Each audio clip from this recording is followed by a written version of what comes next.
Yo mga idol, kamusta? Sports Talk PH nga pala. Ang banat ni Kameda, pag-usapan natin yan mga idol.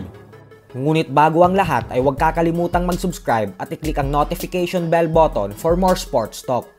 So alam nga po nating lahat na tuwing may paparating na laban ng former WBO Bantamweight Champion General Casimero, ay talagang napaka-aktibo ng kanyang official Facebook page na Cuadrong Alas It's My Boy, dahil pinupost dito lahat ng kanyang kapatid na si Jason ang mga ganap sa kanilang training camp upang magbigay ng update sa ating lahat.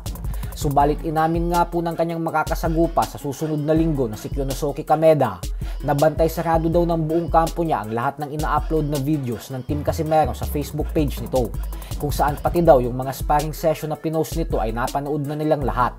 Giit ni Kameda na hindi daw siya napahanga sa sparring video ni Casimero kasi napakabagal at napakahina daw nito, kung saan ang bigat daw ng katawan ni Cuadrong Alas. Kaya naman kung ganun lang daw ang ipapakitang performance ni Casimero sa laban nila, ay tatalunin niya lang daw ito ng walang kahirap-hirap.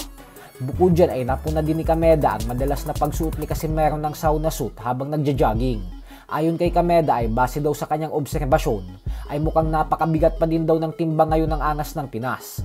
Kaya ang pangangamba niya umano dito ay may kutob siyang mag-overweight ito sa araw ng kanilang official and final weigh-in. Natatangahan lang daw siya kay Casimero sa mga pinagagagawa nito sa training camp. Birada pa nito na counter punch lang umano na body shot ang katapat ng mga wagas na power punches na ibabato sa kanya ni Casimero, kaya markado niya na daw talaga ang mga galaw nito.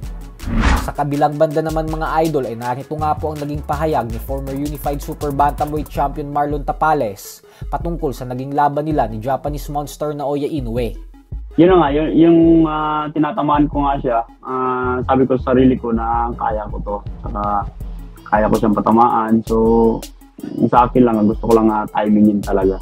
Pero yun nga, biglang nag-adjust siya at hindi ako nakahabol sa adjustment niya, so hindi ako naka-adjust yun. Nung bumagsak ako sa last 10 rounds na yun, nung pagtama sa akin, hindi ko talaga inisip na maapektuhan ako doon. Kasi nakita ko naman yung suntok, saka alam ko kung saan tatama. Pero tinamaan talaga ako sa ulo.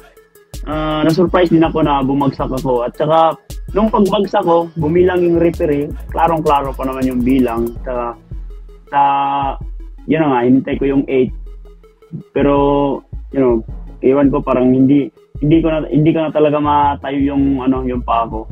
Parang kumbaga yung siguro ang katawan ko talaga yung bumigay sa dami siguro ng tama, parang ganun. Pero naririnig ko naman yung klaro naman.